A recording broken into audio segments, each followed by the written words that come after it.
mu buryo burambuye n'amakuru mushobora gukurikira munyuze no kuri YouTube channel yacu yitwa Pacis TV. Reka duhere hano mu Rwanda. Inama y'Episkopi Gatolika mu Rwanda irashimaho imyiteguro yo kwitegura inama ya Sekami igeze, inashima ubufatanye bwa leta y'u Rwanda mu gutegura inama izaba mu kwezi kwa karindwi gushyira ukwa munane uyu mwaka 2025. Bitangajwe ubwo hatangizwaga inama ya 173 y'Abepiskopi Gatolika mu Rwanda. Maurice Bisengimana atangaza ko imyiteguro ikomeje kugenda neza yo kwakira ihuriro ry'inama z'Abepiskopi Gatolika muri Afrika na Madagascar. Symposium de Conférence Épiscopale d'Afrique de Madagascar biteganyijwe ko izabera mu Rwanda mu mezi ya Nyakanga na Kanama muri uyu mwaka. Ibi byatangajwe na Nyiricyubahiro Anone Cardinal Kambanda, Arkiyepiskopi wa Kigali akaba na Perezida w'inama y'Abepiskopi Gatolika mu Rwanda ubwo atangiraga inama y'Abepiskopi y'173. Ikindi rero twiga nuko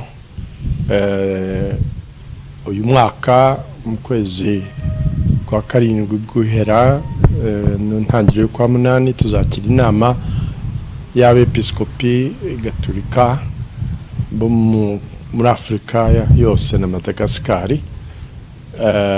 Ni inama rero ikomeye turi mu gutegura u Rwanda rwagiriwe icyizere, tukaba dusaba n'abakristo kuzadusabira ndetse no dutera inkunga kugira ngo Kiliziya mu Rwanda yakire neza abo bashumba bazaza guteranira hano, tukanabajyana n'ikibeho aho umubyeyi Bikira Mariya yadusuye no ushaka kubasangiza n'ubutumwa bwa Kibeho. Nyiricyubahiro Anone Cardinal Kambanda aranashima ubufatanye buri kugaragara hagati ya leta y'u Rwanda na Kiliziya mu gutegura iyo nama mpuzamahanga izabera mu Rwanda. Imyiteguro igeze kure, kurabona kwa karindwi ntago ari kure, ubwo ndetse tukashimira n'ubuyobozi bwa leta ko nabwo bidufashamo mu kuzabakira. Iyi nama y'173 ihuza Abepiskopi Gatolika mu Rwanda, ikaba iterana rimwe mu mezi 3. Ikaba ariyo ya mbere ibereye mu nyubako nshya ihereye muri paruwasi ya Gihara muri diocese ya Kabgayi.